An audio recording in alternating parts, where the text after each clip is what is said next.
Hello, I'm Warren Simons, club professional here at the beautiful Mount Lofty Golf Club.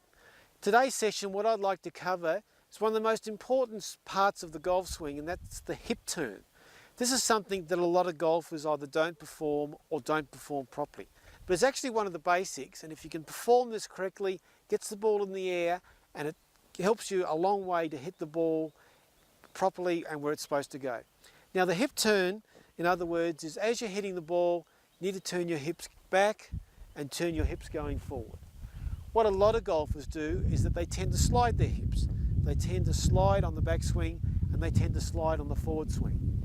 Now, they're still transferring their weight from their backside onto their front side like they're supposed to, but the problem is they're not doing it in the correct manner, and if they don't turn their hips, it's far difficult to use the rest of your body. Now, one of the big reasons why a lot of people don't turn their hips properly is that when they address the ball, they have their feet too wide apart. Now, I say to a lot of golfers, club golfers and social golfers, when you address the ball, try and have your feet about shoulders width apart. In order to obtain that, you simply stand with your hands to your side, and once you've done that, you just line up the toes of your shoes with your hands.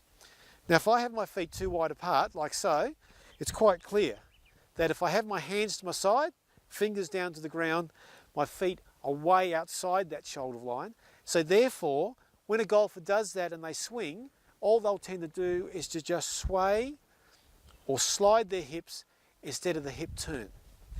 If that's a problem with your game, let me show you a little practice drill that'll help you to get the hip turn going. Just as a practice drill only, what I'd like you to do is to hit some balls with your feet far, far too close together, like I am here. Now, if I've got my feet very, very close together, it's very easy to actually turn my hips. Very easy indeed, actually, to turn. If I was to then slide my hips, and like that right now, I lose balance going back. If I slide going forward, I lose balance going forward. So therefore, it's obvious that I'm not going to be able to swing properly because of my loss of balance. But if you hit balls with your feet close together, as you can see, I'm turning my hips quite easily. I'm transferring my weight from my back foot to my front foot, very, very easy. And therefore, it helps me to help the ball properly. If I was to show you that practice drill now, so I've got my feet very close together.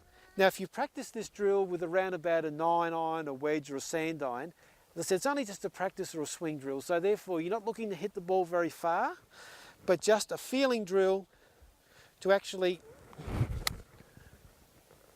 try and just hit the ball properly.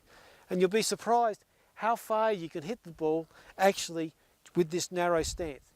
When you do perform this drill at a practice session, if you find that you tend to swing and then overbalance, first of all, that means that you're probably used to sliding your hips a bit. It also means that your balance during your golf swing isn't quite correct. So this drill will help you for that. And in the balance of the golf swing, I'm going to cover in another session anyway. So just try and make sure that if you tend to slide your hips, hit some balls with a narrow stance. It helps you turn, helps your weight transference to go properly. I'm confident that this tip can improve your game.